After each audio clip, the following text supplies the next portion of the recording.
non, non, non, non, non. Ah!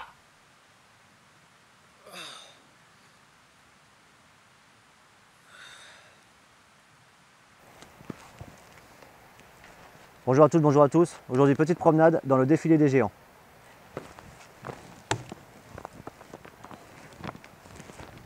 Le défilé des géants, c'est le nom donné par le petit livret qui m'a guidé jusqu'ici. Et quand on est sur place, on va suivre un balisage intitulé le Sentier du Sagar.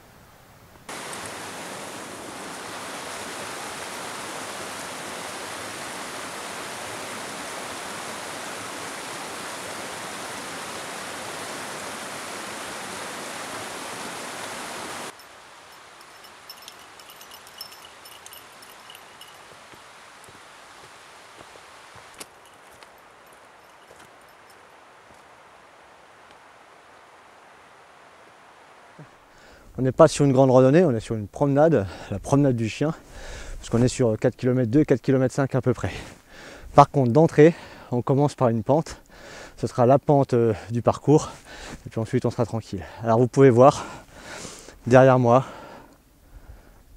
quand je tourne, secteur qui paraît très sauvage.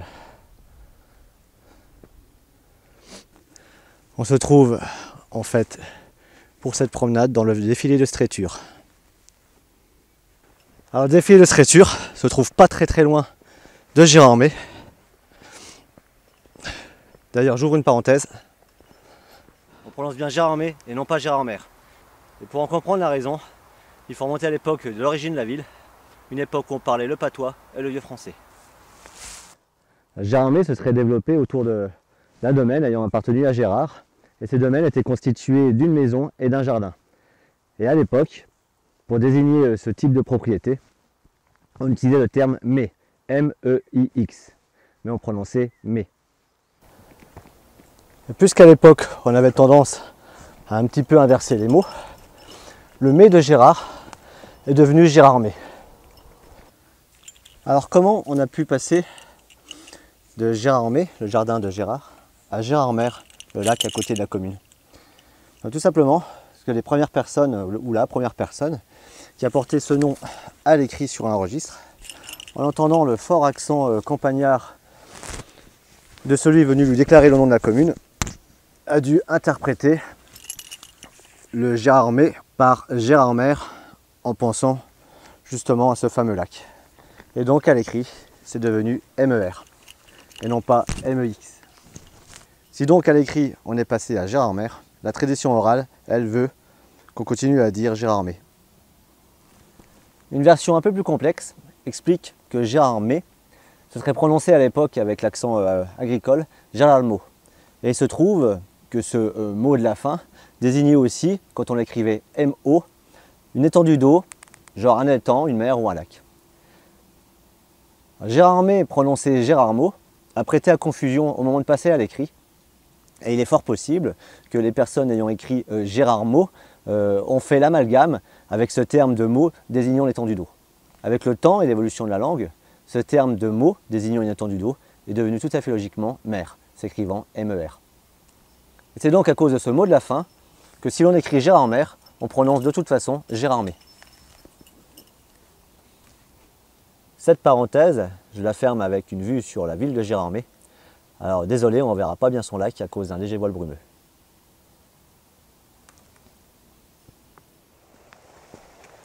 Défilé de Stréture donc.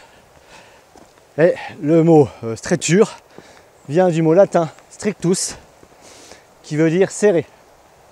Et ça prend tout son sens quand on marche dans ce défilé, parce qu'effectivement, c'est un défilé très encaissé.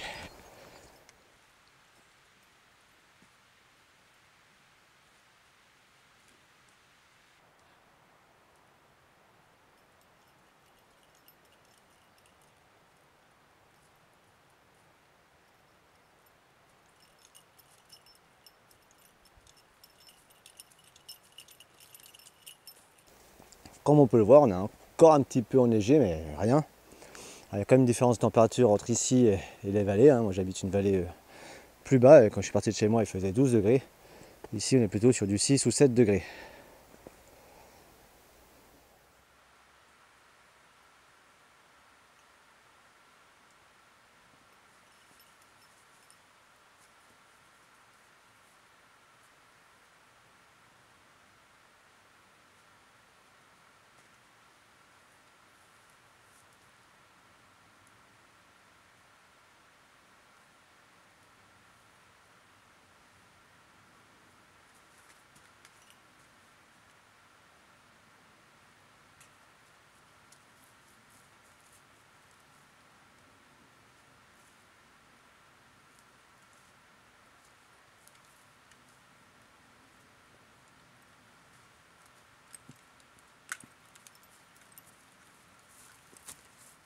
Je sais pas si on voit bien, c'est peut-être un peu flou.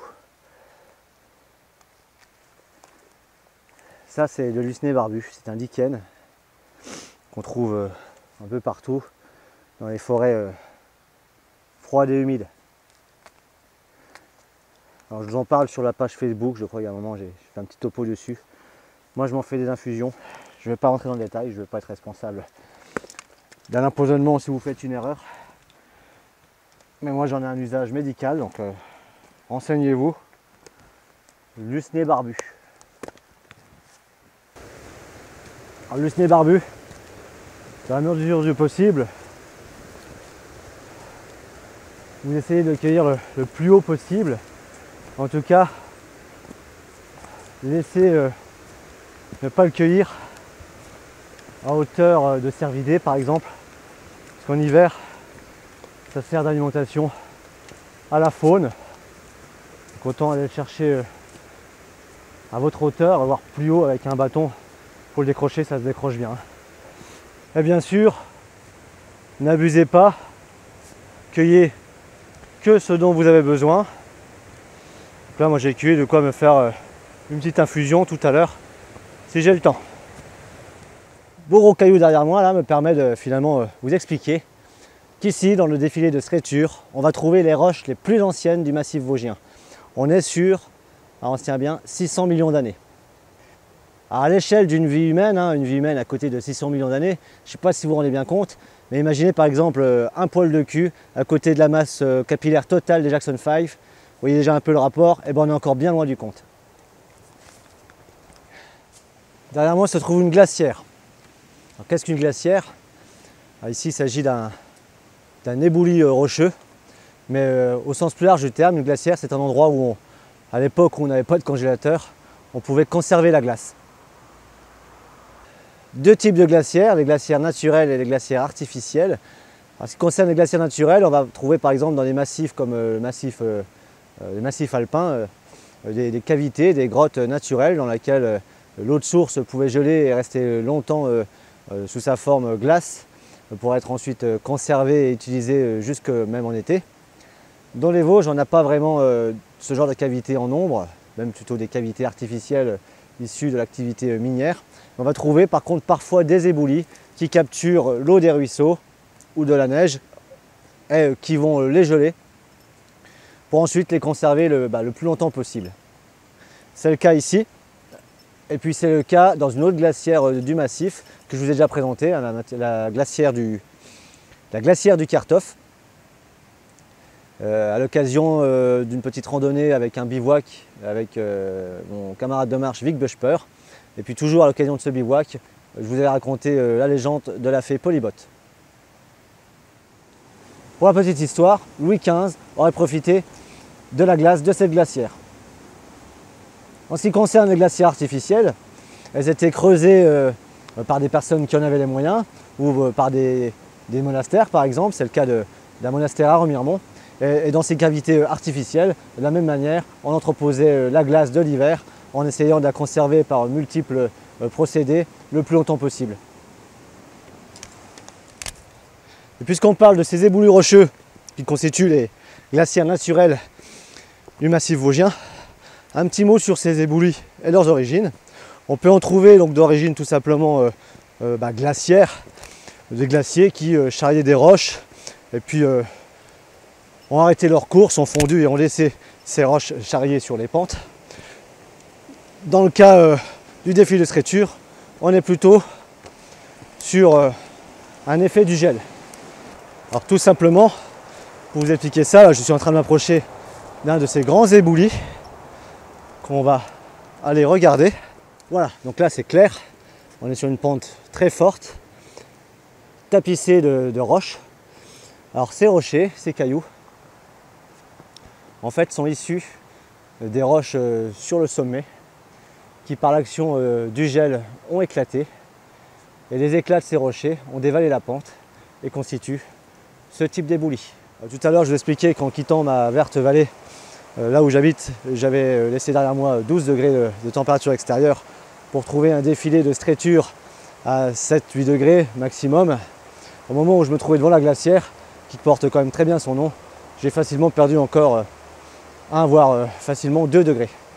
Au début de la vidéo, j'expliquais vous amener en promenade sur le sentier des géants. Qui sont-ils ces géants? Est-ce qu'on parle d'une légende avec des géants? Alors il y en a dans les Vosges, mais ce n'est pas le cas ici. En tout cas, ce n'est pas ce qui a motivé le nom de cette promenade. Les géants, ils sont partout autour de nous. Les géants, c'est tout simplement ces grands épicéas qui nous entourent.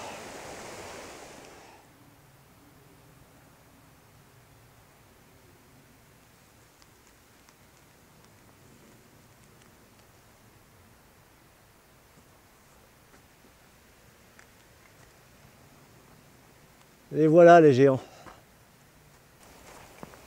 Certains d'entre eux montent jusqu'à 50 mètres. C'est ce qui fait de ces grands arbres les plus grands épicéas du massif vosgien, mais aussi les plus grands épicéas de toute l'Europe. On remarque qu'ils s'élèvent tout droit, on appelle ça un développement colonnaire. Alors ce mode de développement, son mode de croissance, est tout simplement une adaptation aux conditions, et ici c'est une adaptation à l'enneigement. Et puis bien sûr, vu l'encaissement du défilé, l'arbre va chercher la lumière le plus haut possible, là où elle se trouve, c'est-à-dire vers le ciel. Profite un petit peu de la vue sur ces géants. Oh, celui-là là-bas, il est comme mouse.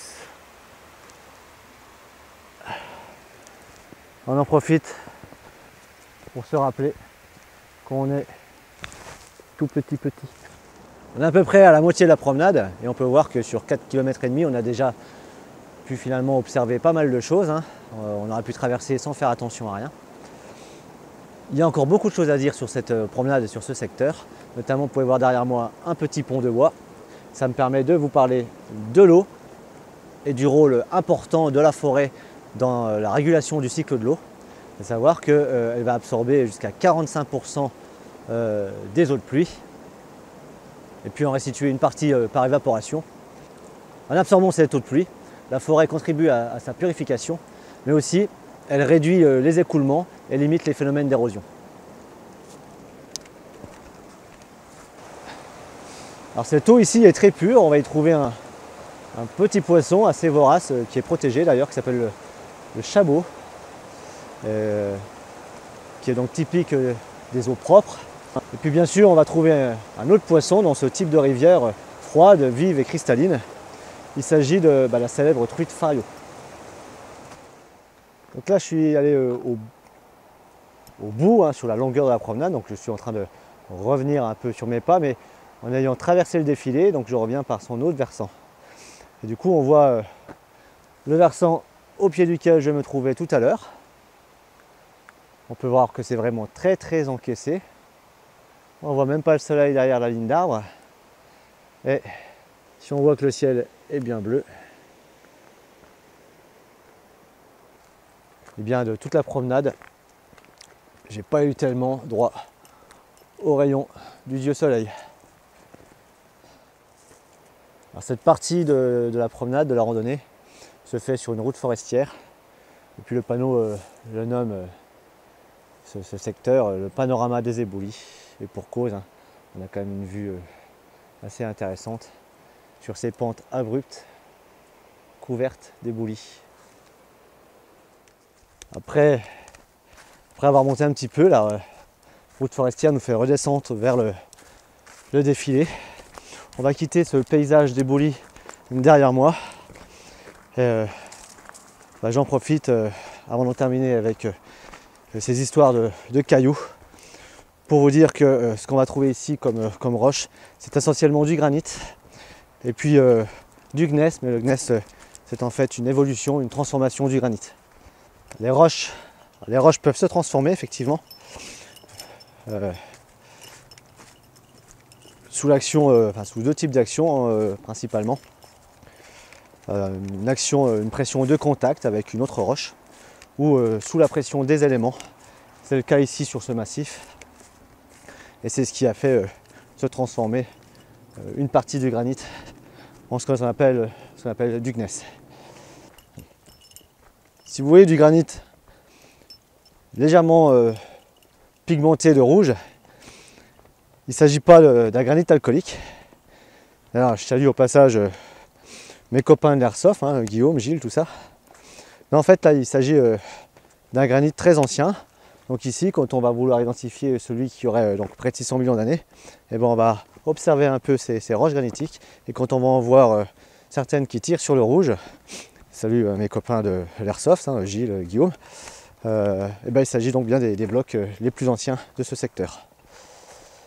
Alors, tout au cours de cette promenade, vous allez souvent voir du bois mort, laissé à l'abandon. On va pouvoir se dire c'est dommage, on pourrait le ramasser comme dans le temps, en faire des fagots et se chauffer avec. Ce serait aussi bien pratique pour les feux de camp. Eh bien que nenni. Pour ramasser ce bois mort, il faudra demander l'autorisation à l'ONF. Parce qu'ici, le bois mort, on préfère le laisser pourrir au sol. Et cette volonté n'est pas due à une simple lubie. Tout simplement en pourrissant au sol, ou même sur pied, le bois participe à la constitution d'un biotope intéressant.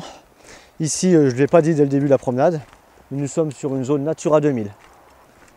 Alors l'intérêt du bois mort, hein, c'est que quand il pourrit, il va se faire attaquer par exemple par des champignons polypores du hêtre, de l'épicéa, du bouleau. Alors là, forcément, ce sera le polypore de l'épicéa.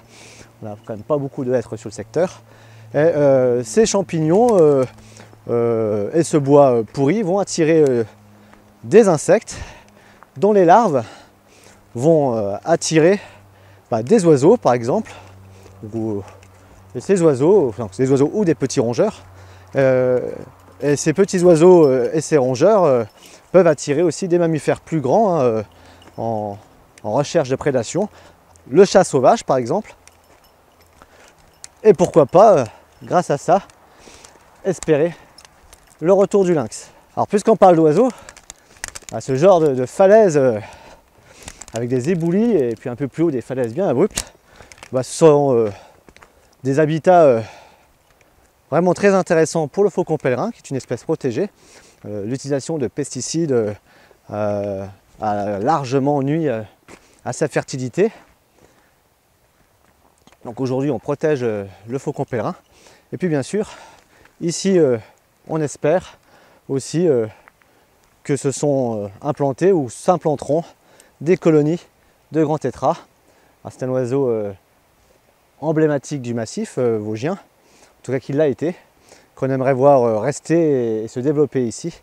Et c'est un oiseau, le grand tétras, qui est très fragile en hiver et qui n'aime pas trop qu'on le dérange. Dernièrement se trouve une structure classée historique. Hein. Il s'agit d'une scierie, ce qu'on appelle ici un haut fer, tout à fait logique. C'est la scierie du Lançoir. Logique de trouver une scierie ce genre d'endroit, puisqu'on a de l'eau qui coule, de l'eau vive, et puis ce genre de scierie était actionné par la force hydraulique. Ces scieries qu'on appelait les hauts fers, en fait, elles devaient leur nom à la scie. Hein. La scie s'appelait un haut fer, entraîné par une roue, elle-même entraînée par la force hydraulique. Alors je vous ai dit tout au début qu'on allait au long de cette randonnée suivre le sentier du Sagar. Qu'est-ce qu'un Sagar? Et le Sagar, c'est l'ouvrier, le rude ouvrier de la scierie. Alors il vivait dans la scierie ou à son proximité immédiate. Il vivait quasiment en autonomie en cultivant des champs sur des surfaces restreintes, un potager et quelques arbustes fruitiers. Et puis pour le complément, il pouvait donc s'adresser aux fermes qui entouraient le secteur. Alors ici, cette scierie du Lançoir se trouve à 650 mètres d'altitude. Elle est classée au patrimoine historique. Elle daterait donc pour sa première implantation du XVIIe siècle. Ce qu'on en voit aujourd'hui, c'est un bâtiment qui lui date du XIXe siècle. Elle est visitable de mai à septembre. Il me semble que le tarif d'entrée pour les adultes est de 5 €. Pour les enfants de 6 à 12 ans, il est de 3 €. Bon, la balade est terminée. Alors pour faire cette randonnée, pour la prévoir, il a peut-être rigolé, mais je ne me suis pas du tout aidé d'internet ou d'une application sur un téléphone portable. Je n'ai pas internet sur mon téléphone, j'ai hors de ça. J'ai pris ça. Ça, c'est un objet qui s'appelle un livre. J'ai appris ça au début de ma vie, au XXe siècle. Alors, ça peut paraître un peu obsolète à certains d'entre vous. C'est composé de papier, hein, donc fait avec du bois, j'aime bien. Il n'y a que des pages dedans. Et puis ce livre, celui-là, c'est Sentier d'Émilie dans les Vosges. Donc Émilie doit marcher un peu partout en France, je suppose. Propose 25 randonnées dans le coin, entre 1h30 et 4h15 de randonnée. Je vous l'ai dit, au départ de la randonnée, des panneaux d'information. Hein, j'ai pas tout inventé ni encore moins appris par cœur les choses. Je me suis documenté en amont sur cette randonnée grâce à livres et puis aussi un peu internet. Et chose que je vous précise, sur ce sentier du Sagard, vous avez des bornes explicatives, c'est aussi un sentier botanique. Bon Titi, alors, le chien il s'est déjà installé là où il n'a pas le droit d'être. Cette vidéo est terminée, je vous remercie de l'avoir regardée et je vous dis à une prochaine. Qu'est-ce que tu fais là, Cola? Qu'est-ce que tu fais là? Qu'est-ce que tu fais devant? Hein? T'as rien à foutre devant? T'as tout le derrière pour toi? Tu t'en bats de ce que je te dis en fait là. Allez, va derrière. Bon, bah c'est pas gagné. Quelqu'un a vu mon Playmobil? Je le cherche partout. Ça me ferait mal au cul de l'avoir perdu.